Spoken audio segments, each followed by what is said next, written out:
এরপরে আমরা দেখব গুরু মস্তিষ্কের কাজ। গুরু মস্তিষ্কের কাজ মেনলি আমাদের মনোযোগ, স্মৃতি, যৌক্তিকতা অর্থাৎ যুক্তি দিয়ে কথা বলা, চিন্তন, বিচার ক্ষমতা ইত্যাদি মানসিক বোধগুলোকে নিয়ন্ত্রণ করে। কারোর যদি গুরু মস্তিষ্ক ড্যামেজ হয়ে যায় তাহলে মানুষটার ওভারঅল ব্যক্তিত্বতে একটা পরিবর্তন আমরা দেখতে পাবো।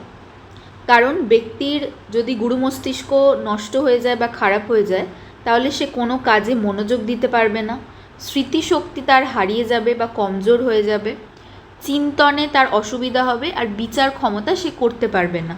তাহলে ওভারঅল তার পার্সোনালিটিটা হ্যাম্পার হবে। গুরু মস্তিষ্কর মধ্যে যে কয়েকটা মেন পার্ট আছে সেগুলোর কাজগুলোর ব্যাপারে জানব। ফার্স্ট হলো থ্যালামাস। থ্যালামাস কোথায় থাকে? থ্যালামাসকে দেখতে কিছুটা এরকম হয়, এই অংশটাকে থ্যালামাস বলে, এই গোল ডিম্বাকৃতি অংশটাকে। থ্যালামাস কি করে? যে কোনো ইনফরমেশন ব্রেনে যখনই যাচ্ছে সেটা প্রথমে যাবে থ্যালামাসে। থ্যালামাস ডিসাইড করে সেটা কোন পার্টে পাঠাবে, অর্থাৎ ব্রেনের কোন পার্টে এই সিগন্যালটাকে পাঠাবে, আর সেটা থ্যালামাসই পাঠিয়ে দেয়।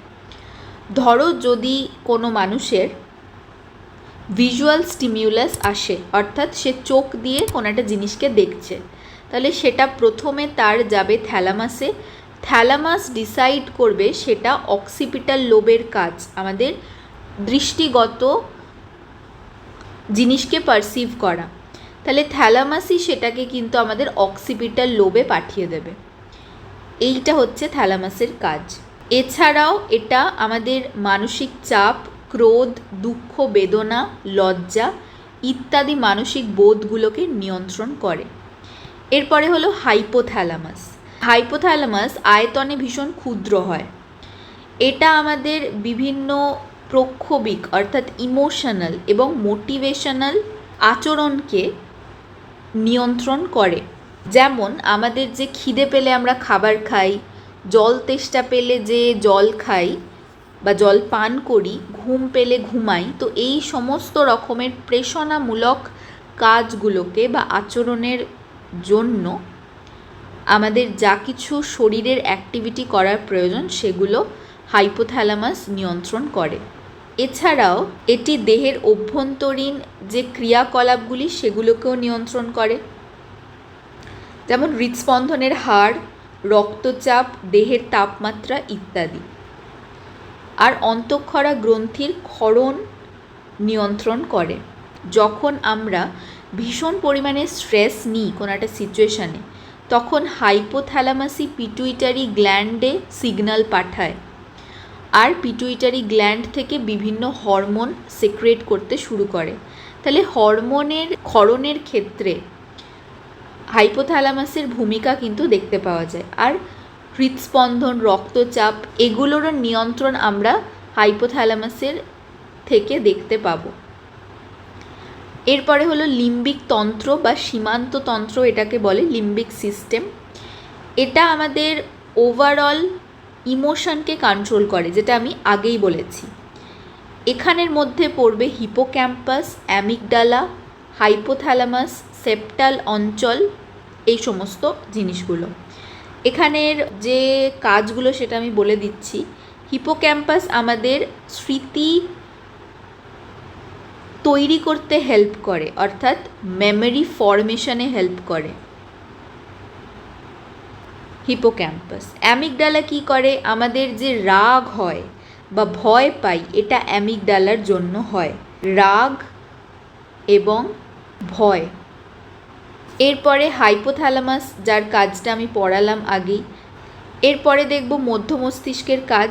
মধ্য মস্তিষ্কের নিম্নতলে কয়েকটি প্রতিবর্ত ক্রিয়ার কেন্দ্র রয়েছে, যেমন মধ্য মস্তিষ্কের উপরিতলকে বলা হয় টেকটাম, আর যেটা নিচে অবস্থিত সেটাকে বলা হয় টেগমেন্টাম। তাহলে টেকটাম হলো উপরের অংশ আর টেগমেন্টাম হলো নিচের অংশকে বলা হয়। এখানে জালিকা সক্রিয়কারী ব্যবস্থা অর্থাৎ রেটিকিউলার অ্যাক্টিভেটিং সিস্টেম উদ্দীপিত করে আমাদের। এছাড়াও মধ্য মস্তিষ্ক আমাদের চক্ষু কর্ণের দ্বারা গৃহীত দর্শন এবং শ্রবণমূলক সংবেদনের প্রাথমিক প্রতিবর্ত ক্রিয়াগুলির সৃষ্টি করে। যেমন কোনো একটা আওয়াজ যদি আমরা শুনতে পাই, রিফ্লেকশন, আমরা কেউ আমাদের যদি নাম ধরে ডাকে আমরা তার দিকে তাকাবো, এটা হচ্ছে কর্ণের দ্বারা গৃহীত শ্রবণমূলক সংবেদনের প্রাথমিক প্রতিবর্ত। অর্থাৎ কেউ নাম ডাকলো, আমি তাকালাম, প্রাথমিক প্রতিবর্ত। আর দর্শনের ক্ষেত্রেও তাই, শ্রবণগত যেমন আমাদের বেশিরভাগ জিনিসই আমাদের প্রতিবর্ত হয়, অর্থাৎ কেউ ডাকে আমরা সেটা রেসপন্স করি। কোনো একটা গাড়ির আওয়াজ শুনে আমরা রাস্তা থেকে সরে যাই। কিন্তু দর্শন সংবেদনগুলো বেশিরভাগ কিন্তু প্রতিবর্ত হয় না, কারণ সবসময় কি আমাদের চোখে কিছু একটা রিফ্লেক্স পড়ে। যদি কেউ জোরে আমাদের চোখে টর্চ লাইট জ্বালে বা উজ্জ্বল আলো আমাদের চোখে পড়ে, সেই ইনফরমেশনটা আমাদের মধ্য মস্তিষ্কে যাবে। কোথায় যাবে? সুপিরিয়র কলিকিউলিতে।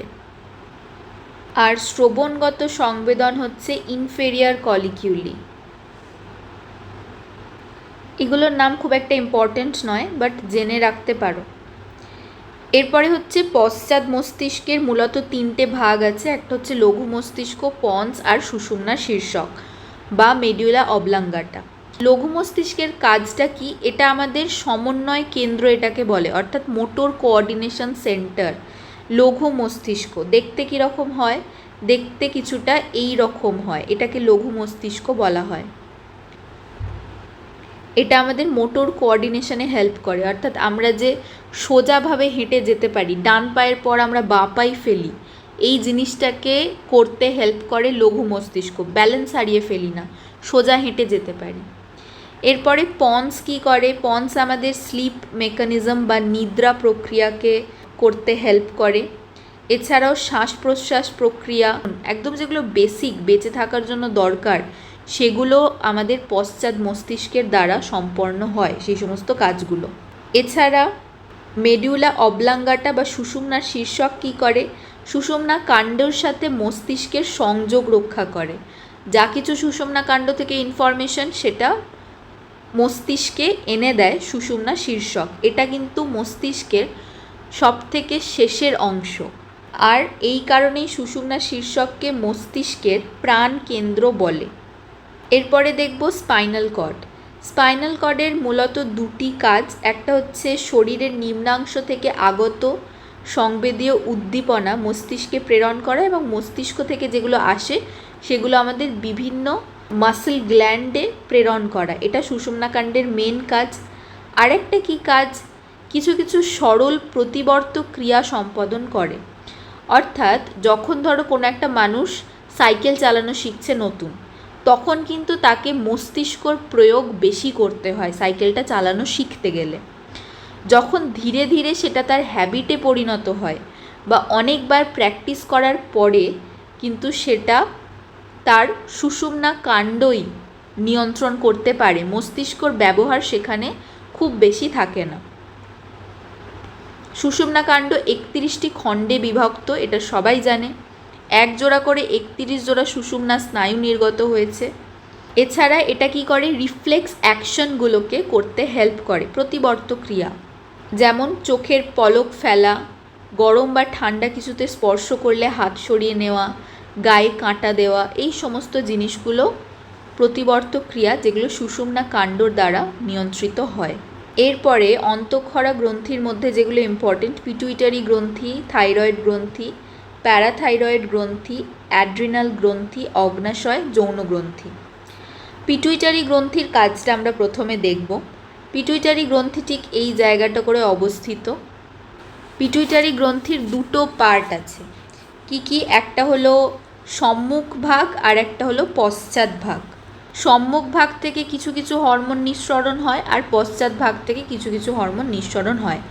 আমরা প্রত্যেকে জানি পিটুইটারি গ্রন্থিকে প্রভু গ্রন্থি বা মাস্টার গ্ল্যান্ড বলে, তাই এই প্রশ্নটা যদি আসে এটা কিন্তু ভুল করে আসবে না। পিটুইটারি গ্রন্থিকে প্রভু গ্রন্থি বলা হয়, ভীষণ বেসিক কোয়েশ্চেন, এটা আসতে পারে। পিটুইটারি গ্রন্থি থেকে বৃদ্ধি হরমোন বা গ্রোথ হরমোন নিঃসৃত হয়। এছাড়াও আরও যে সমস্ত হরমোনগুলো আছে সেগুলো আমরা দেখব। পিটুইটারি গ্রন্থির একদম সম্মুখ ভাগ থেকে থাইরয়েড উদ্দীপক হরমোন, অ্যাড্রিনোকর্টিকোট্রপিন হরমোন, শরীরবর্ধক হরমোন, গোনাডোট্রপিন হরমোন, ফলিকল উদ্দীপক হরমোন, এই হরমোনগুলো রিলিজ হয়। এগুলোর কাজগুলোকে পড়ে রাখবে, এটা কিন্তু ইম্পর্টেন্ট, আসতে পারে। এছাড়াও প্রোল্যাক্টিন হরমোনও রিলিজ হয়। পিটুইটারি গ্রন্থির মধ্যভাগ থেকে রিলিজ হয় বি মেলাটোসাইট উদ্দীপক হরমোন, যেটা আমাদের ত্বকের রং বা পিগমেন্টেশনে সাহায্য করে। এর ফলে আমাদের গায়ের রং কালো, সাদা বা বাদামি বর্ণের হতে পারে, মেলাটোসাইট। এরপরে পশ্চাৎভাগ থেকে নির্গত হয় অক্সিটোসিন আর ভেসোপ্রেসিন। অক্সিটোসিন হরমোন আমাদের যে কাজগুলো করে, স্তন্য দুগ্ধ উৎপাদনে সহায়তা করে, স্তন্য দানকে উদ্দীপিত করে, এই সমস্ত কাজগুলো অক্সিটোসিন হরমোন করে। ভেসোপ্রেসিন হরমোন আমাদের শরীরের জল সংরক্ষণে সহায়তা করে, এটা ভীষণ ইম্পর্টেন্ট ভেসোপ্রেসিন হরমোনের কাজ। এরপরে আমরা দেখব থাইরয়েড গ্রন্থি। থাইরয়েড গ্রন্থি থেকে রিলিজ হয় থাইরক্সিন হরমোন, ট্রাইডোথাইরোনিন হরমোন। থাইরয়েড গ্রন্থির কাজ কি? থাইরয়েড গ্রন্থিটা কোথায় অবস্থিত? এই গলার জায়গাটায় থাইরয়েড গ্রন্থি অবস্থিত। এটার কাজ কি? এটার কাজ হলো আমাদের শরীরের কোষ বিভাজন আর বিপাক্রিয়া বা মৌলি এটার কাজ হলো শরীরের কোষ বিভাজন, বিপাক্রিয়া বা মৌল বিপাকীয় হারকে নিয়ন্ত্রণ করে, অর্থাৎ বিএমআরকে নিয়ন্ত্রণ করে। থাইরয়েড গ্রন্থি যদি কম ক্ষরণ হয় তখন কিন্তু শিশুদের মধ্যে ক্রেটিনিজম রোগ দেখা যায়। ক্রেটিনিজম রোগের ক্ষেত্রে শিশুর শরীরটা খর্বাকৃতি হবে, পেট ফোলা হয়, হাত পা বেঁকে যায়। সামগ্রিকভাবে শিশুটি ক্ষীণদেহী এবং ক্ষীণ বুদ্ধি সম্পন্ন হয়। এছাড়া বড়দের মধ্যে দেখতে পাওয়া যায় মিক্সোডেমা, যদি কম ক্ষরণ হয় মিক্সোডেমা দেখতে পাওয়া যায়। এটার ফলে কি হয়? রক্তের চাপের হ্রাস বৃদ্ধি হয়, ত্বক মুখ শুকিয়ে যায়, মুখ হাত ফুলে যায়, আমাদের যে মেটাবলিজম রেটটা সেটা ব্যাহত হয়। এই সমস্যাগুলো দেখতে পাওয়া যাবে। এছাড়াও যদি কম ক্ষরণের ফলে মানবদের আয়োডিন মৌলের শোষণ বাধাপ্রাপ্ত হয়, তখন রোগীর চোখ দুটো বিস্ফারিত হয় এবং গলা অস্বাভাবিকভাবে ফিত হয়। এটা নিশ্চয়ই সবাই জানো, এটাকে গয়টার বা গলগণ্ড বলা হয় এই রোগটাকে। আর হাইপোথাইরয়েডিজম, না এটা দরকার নেই।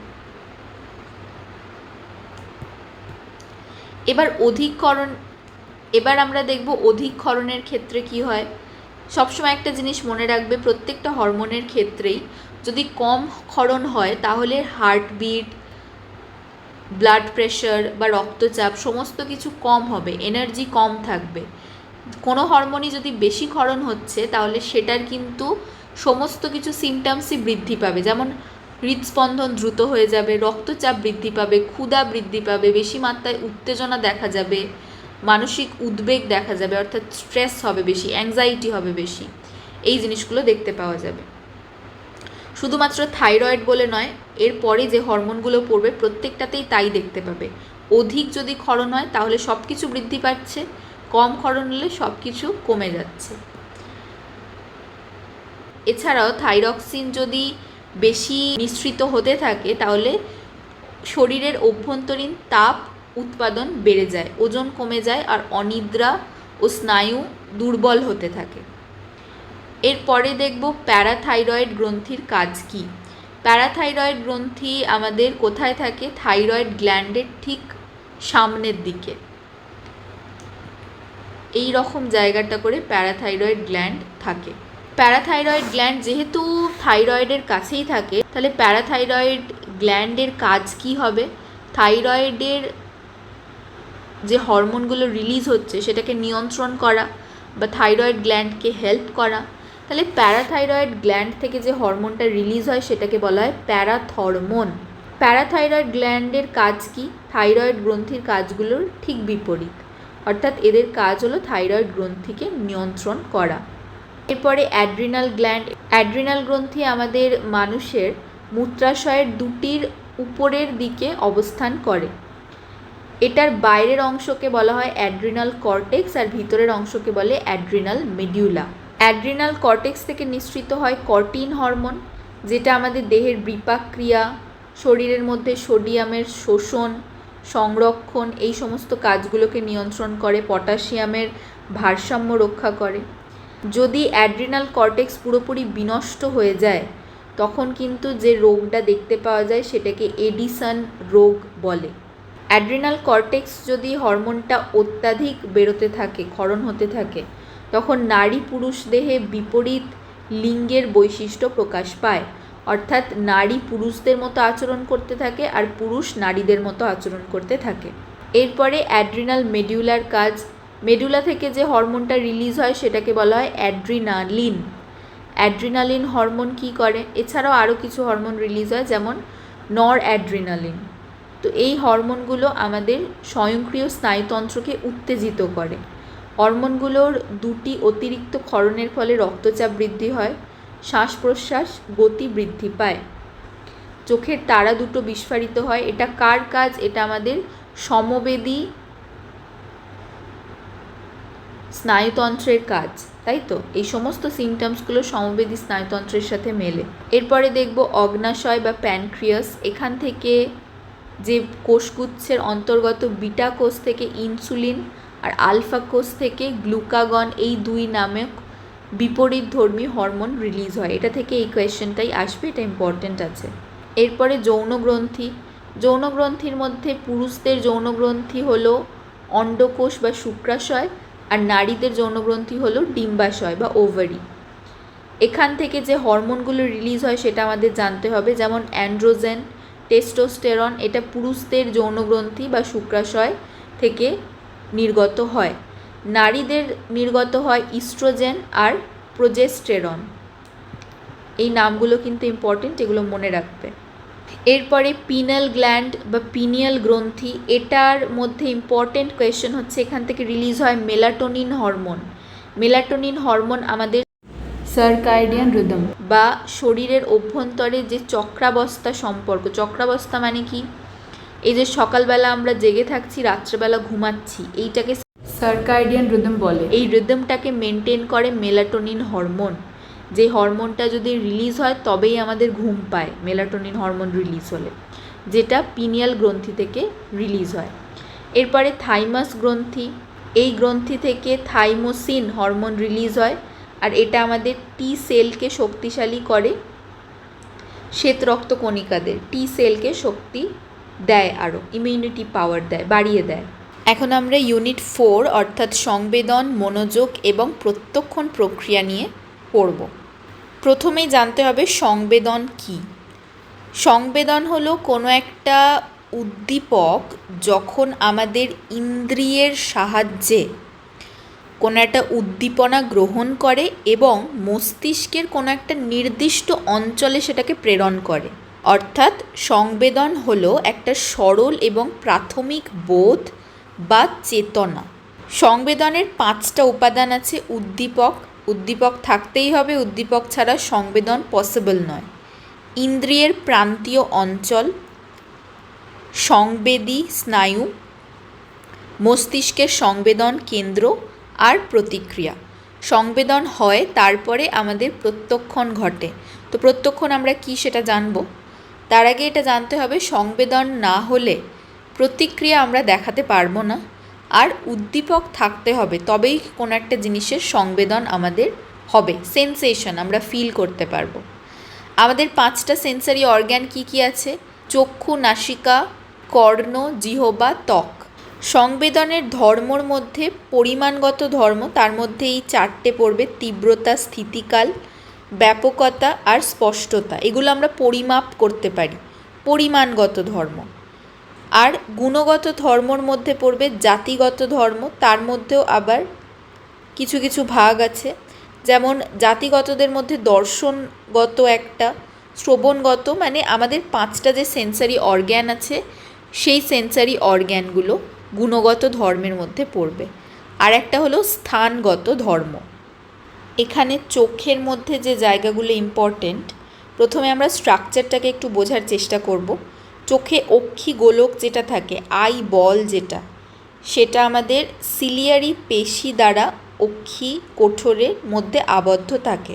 তো এই অক্ষি গোলকের পরে যেটা আসবে সেটা হচ্ছে অক্ষি পল্লব, যেটা আমাদের চোখের বাইরের দিকে অবস্থিত। অক্ষি পল্লব যেটা দুটো পাতলা পর্দা থাকে, যা আমাদের ধুলোবালির হাত থেকে চোখের নরম ভিতরকে বা যে ভিতরের অংশটা আছে সেটাকে রক্ষা করে। এছাড়াও শ্বেতমণ্ডল আছে, যেটা আমাদের চোখের যে সাদা অংশটা, যে চোখের যে সাদা অংশটা সেটা আমাদের হচ্ছে শ্বেতমণ্ডল। অচ্ছদপটল এটা বা কর্নিয়া যেটা, এটা একটা স্বচ্ছ পর্দা যা চোখের সামনের অংশকে ঢেকে রাখে। এরপরে আছে কনীনিকা, স্বচ্ছ জলের ভাণ্ডার, তারারন্ধ্র, লেন্স। স্বচ্ছ জলের ভাণ্ডারটা কি? চোখের সামনে যে অংশটা, অর্থাৎ আমরা যে অংশটাকে দেখতে পাই চোখের, সেখানে দেখবে সবসময় আমাদের কিন্তু একটু ভিজে ভিজে থাকে, তাই তো? চোখ যেন ড্রাই না হয়ে যায়, সেজন্য চোখটা কিন্তু আমাদের সবসময় অল্প জল তোমরা দেখতে পাবে চোখের মধ্যে থাকে। তো এইটাই বেসিক্যালি স্বচ্ছ জলের ভাণ্ডার বলা হয় বা অ্যাকুয়াস হিউমার। কনীনিকা কি? যেটা আইরিশ, এটাই আমাদের চোখের রঙকে নিয়ন্ত্রিত করে। ভীষণ ইম্পর্ট্যান্ট কোয়েশ্চেন এটা। আইরিশ আমাদের কনীনিকা, চোখের রঙ কীরকম হবে সেটার ওপর ডিপেন্ড করে। অর্থাৎ আমাদের যে চোখের কালারটা হয় লেন্সের, যেটাকে আমরা বলে থাকি লেন্সের কালার, সেটা অ্যাকচুয়ালি হয় কিন্তু কনীনিকার জন্য। এরপরে হলো তারারন্ধ্র বা পিউপিল। এরকম দেখতে হয় চোখেরই মনির ভেতরে, যেটা আমাদের ছোট বড় হতে থাকে, ডাইলিয়েট করতে থাকে তারারন্ধ্রটা। এরপরে হলো লেন্স। লেন্সটা দ্বিউত্তল দেখতে হয় লেন্সকে কিছুটা, আর এটা আমাদের যেমন দূরের জিনিস দেখতে হেল্প করে, কাছের জিনিস দেখতে হেল্প করে। তো উপযোজন, এই যে প্রসারিত হয় তারপরে সংকুচিত হয়, এই ব্যাপারটাকে বলা হয় উপযোজন বা অ্যাকোমোডেশন। এরপরে অস্বচ্ছ জলের ভাণ্ডার বা ভিট্রিয়াস হিউমার, সেটা চোখের ভিতরের যে অংশটা সেটাকে বলা হয়। জেলির মতো স্বচ্ছ পদার্থ থাকে লেন্সের পিছন দিকে, এই যে এখানে থাকে ভিট্রিয়াস হিউমার, এই জায়গাটাতে চোখের ভিতরের জলটা, যে জলটাকে আমরা দেখতে পাই না। অ্যাকুয়াস হিউমারকে আমরা দেখতে পাই, ভিট্রিয়াস হিউমারকে আমরা দেখতে পাই না। এরপরে হলো কৃষ্ণমণ্ডল। শ্বেতমণ্ডল ও অক্ষিপটের মধ্যবর্তী রক্ত জালিকা সমৃদ্ধ ও মেলানিন রঞ্জক দ্বারা রঞ্জিত স্তরকে কৃষ্ণমণ্ডল বলে। এরপরে অক্ষিপট বা রেটিনা। রেটিনাতে গিয়ে আমরা জানি যে কোনো জিনিস রিফ্লেক্ট হয় তবেই আমরা সেটাকে দেখতে পাই। রেটিনাতে দুটো ধরনের কোষ দেখতে পাওয়া যায়, একটা হলো দণ্ডকোষ, একটা হলো শঙ্কু কোষ।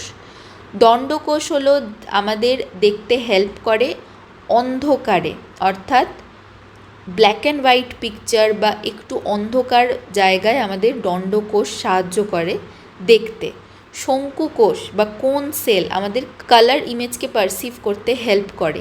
লাইট যদি জ্বলে সেই সময় আমাদের শঙ্কু কোষটা অ্যাক্টিভেট থাকে, আমরা প্রত্যেকটা জিনিসকে দেখতে পাই শঙ্কু কোষের মাধ্যমে যখন লাইট জ্বলছে। এরপরে শ্রবণের ক্ষেত্রে যে ইম্পর্টেন্ট জায়গাগুলো, এখানে কি কি অংশ হয় সেগুলো পড়বে। কর্ণপটহ, ইউস্টেশিয়ান নালী, অস্থি শৃঙ্খল। অস্থি শৃঙ্খলের যে নামগুলো আছে সেগুলো ভীষণ ইম্পর্টেন্ট। কি কি? তিনটে যে হাড় হয়, হাতুড়ি, নেহাই আর রেকাব। ইউস্টেশিয়ান নালীর কাজটা পড়বে, ভীষণ ইম্পর্টেন্ট। এটা গলা পর্যন্ত আমাদের সংযোগ রক্ষা করে এই নালীটা। খাবার যখন আমরা গিলে খাই বা ঢোক গেলার সময় এই পথটা খুলে যায়, আর আমাদের কানের যে দুপাশের বায়ুচাপের মধ্যে সাম্য বজায় রাখে। অন্তঃকর্ণের মধ্যে এতগুলো অংশ পড়বে, এগুলো ভীষণ ইম্পর্টেন্ট। এখানের মধ্যে ইম্পর্টেন্ট হলো কোন মনোবিদ আমাদের গন্ধ প্রিজমের ব্যাপারে বলেছে? ডাচ মনোবিদ হেনিং। ভীষণ ইম্পর্টেন্ট। 6টি প্রাথমিক বা মৌলিক গন্ধের কথা বলেছে। সেই গন্ধগুলো কি কি? একটা হলো পুষ্পগন্ধ, ইথর বা ফল জাতীয় গন্ধ, মশলা জাতীয় গন্ধ, ধূনা জাতীয় গন্ধ, দগ্ধ জাতীয় গন্ধ, পচা দ্রব্যের কটু গন্ধ। এই 6টা গন্ধের ব্যাপারে, প্রাথমিক গন্ধের ব্যাপারে মনোবিদ হেনিং বলেছেন, আর এটাকে বলা হয় গন্ধ প্রিজম। এখানের মধ্যে ইম্পর্টেন্ট হলো এই যে জিভের উপরিতলে গুচ্ছ গুচ্ছ দানার মতো যে উন্নত বিন্দুগুলো থাকে সেটাকে প্যাপিলা বলে। আর প্যাপিলাগুলো অসংখ্য স্বাদ কোরক দ্বারা গঠিত। আমরা জানি আমাদের কি কি স্বাদ হয়, মিষ্ট, লবণাক্ত, অম্ল, তিক্ত, এই কয়েকটা স্বাদ আমাদের জীব গ্রহণ করতে পারে। এরপরে আমরা দেখব মনোযোগ। মনোযোগের এই ডেফিনেশনগুলো পড়বে, এটা মনে রাখতে হবে।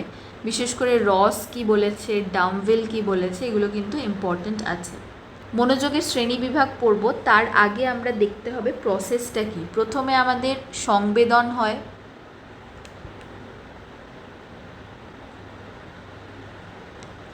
তারপর আমরা সেখানে মনোযোগ দিই। মনোযোগ দেওয়ার ফলে আমাদের প্রত্যক্ষণ হয়। কোনো একটা উদ্দীপক যদি আমাদের সামনে প্রেজেন্ট হয়, আমরা সেটাতে যদি মনোযোগ নাই দিই তবে কিন্তু আমাদের প্রত্যক্ষণ হবে না। ধরো একটা মশা আমাদের হাতে কামড়ালো, সেখানে যদি আমরা মনোযোগ না দিই আমরা কিন্তু কখনো বুঝতে পারবো না আমাদেরকে কি কামড়ালো। তাহলে এটা হচ্ছে প্রত্যক্ষণ হলো না। প্রত্যক্ষণ মানে হলো কোনো একটা জিনিসের মানেকে বুঝতে পারে, মিনিং বুঝতে পারে। তো মনোযোগের কি কি ভাগ হয় সেটা আমরা দেখব। একটা হলো নির্বাচনী মনোযোগ। নির্বাচনী মনোযোগ হলো আমরা যখন অনেকগুলো বিষয় থেকে পার্টিকুলার একটা বিষয়তে মনোযোগ দিচ্ছি, সেটা নির্বাচনী মনোযোগ। ধারাবাহিক মনোযোগ, যখন আমরা সেটাকেই অনেকক্ষণ ধরে মনোযোগটা একটা দিকেই রাখছি, সেটাকে বলা হয় ধারাবাহিক মনোযোগ। খণ্ডিত মনোযোগ কি, যখন আমরা আমাদের অ্যাটেনশনটাকে ডিভাইড করে দিচ্ছি, সেটাকে বলা হয় খণ্ডিত মনোযোগ। যেমন কি হয় এখানে খণ্ডিত মনোযোগে, মাল্টিটাস্কিং আমরা করে থাকি। অর্থাৎ গাড়ি চালাতে চালাতে ফোনে কথা বলা, এটা কিন্তু খণ্ডিত মনোযোগের উদাহরণ। কার্যনির্বাহী মনোযোগ এটা কি, ধরো অনেকগুলো ডিস্ট্র্যাকশন আছে, তার মধ্যে থেকে তুমি একটা পার্টিকুলার বিষয়ের ওপর ফোকাস করছো। ধরো সামনে এক্সাম, কিন্তু তুমি দেখছো তোমাদের পাড়াতে জোরে মাইকে গান বাজছে, তুমি সেই গানটাকে ইগনোর করে, ডিস্ট্র্যাকশনটাকে ইগনোর করে তুমি কমপ্লিটলি তোমার মনোযোগটাকে দিচ্ছ পড়াশোনার ক্ষেত্রে, এটাকে বলা হয় কার্যনির্বাহী মনোযোগ। এখানের মধ্যে ভীষণ ইম্পর্টেন্ট প্রশ্ন হচ্ছে মনোযোগের ছাঁকনি তত্ত্ব কে দেয় বা ফিল্টার থিওরি। ডোনাল্ড ব্রডব্যান্ড, ভীষণ ইম্পর্টেন্ট কোয়েশ্চেন, কত খ্রিস্টাব্দে দেয়, 1958-এ। এরপরে হলো ফিল্টার অ্যাটিনিউয়েশন তত্ত্ব, এটা কে দেয়, অ্যানা ট্রাইসম্যান, এটাও কিন্তু ভীষণ ইম্পর্টেন্ট, আর এটা 1964-এ দিয়েছিলেন।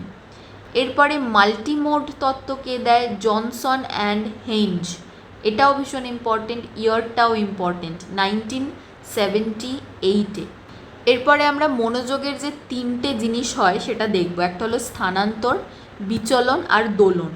স্থানান্তর মানে কি, ধরো অনেকগুলো অবজেক্ট আছে একসাথে, আমাদের মনোযোগটা একবার এটার দিকে আসছে, একবার 2 নম্বর অবজেক্টের দিকে যাচ্ছে, একবার 3 নম্বর অবজেক্টের দিকে যাচ্ছে, একবার 4-এর দিকে যাচ্ছে, 5-এর দিকে যাচ্ছে, এইভাবে আমাদের মনোযোগটা স্থানান্তর হতে থাকছে, এটাকে বলা হয় মনোযোগের স্থানান্তর। বিচলনটা কি, ধরো অনেকক্ষণ ধরে তুমি পড়াশোনা করছো, তোমার ঘরে ধরো ঘড়ি আছে একটা, তো সেই ঘড়ির আওয়াজ টিক টিক টিক টিক করে বাজছে, তুমি কিন্তু যেটুকু সময় মন দিয়ে পড়বে তোমার ঘড়ির আওয়াজটা কানে আসবে না। যখনই তোমার অ্যাটেনশনটা ড্রপ করবে তখন ঘড়ির আওয়াজটা তুমি শুনতে পাবে জোরে, এইটাকে বলা হয় বিচলন। মনোযোগের বিচলন ঘটেছে, অর্থাৎ আমাদের অ্যাটেনশন যতক্ষণ দেওয়ার কথা ততক্ষণ আমরা দিচ্ছি, তার বেশি যদি হয়ে যায় বা মনোযোগ আমরা যদি তার বেশি দিয়ে ফেলি তখন কিন্তু আমাদের একটু বিচলন ঘটে মনোযোগের। সেই সময় আমরা অলরেডি যে স্টিমিউলাসটা প্রেজেন্ট আছে এনভায়রনমেন্টে সেটার দিকে আমাদের মনোযোগ যায়। যেমন ঘড়ির তো অলরেডি ঘরে ছিল আগে থেকে, বাট আমি পড়ছিলাম মনোযোগ দিয়ে, তাই আমার আওয়াজটা কানে আসেনি। যখন আমার মনোযোগটা একটু কমে গেল ঘড়ির আওয়াজটা আমি শুনতে পাচ্ছি, এটাকে বিচলন বলে। দোলনটা কি, এটা বেসিক্যালি আমাদের অ্যাম্বিগুয়াস ফিগারের ক্ষেত্রে হয়, অর্থাৎ ফিগার গ্রাউন্ডের যে পিকচারটা, এই পিকচারটার ক্ষেত্রে তোমরা দোলনটা দেখতে পাবে, মনোযোগের দোলন। অর্থাৎ এই একটা পিকচারেই দুটো ছবি আমরা দেখতে পাই, একটা হলো ফ্লাওয়ার ভাস আর একটা হলো হিউম্যান ফেস। তো এই একটা পিকচারের মধ্যেই আমাদের মনোযোগটা দোলন হতে থাকছে, মানে একবার আমরা ফ্লাওয়ার ভাস দেখতে পাচ্ছি, তার কিছুক্ষণ পরে আমরা হিউম্যান ফেস দেখতে পাচ্ছি, আবার আমরা ফ্লাওয়ার ভাস দেখতে পাচ্ছি। যেমন দোলনায় হয় একবার সামনের দিকে যাওয়া হয়, আবার পিছন দিকে আসা হয়। ঠিক তেমনভাবে পেন্ডুলামের মতো এই জিনিসটা হতে থাকে, একবার ফ্লাওয়ার ভাস, একবার হিউম্যান ফেস। এটাকে মনোযোগের দোলন বলা হয়।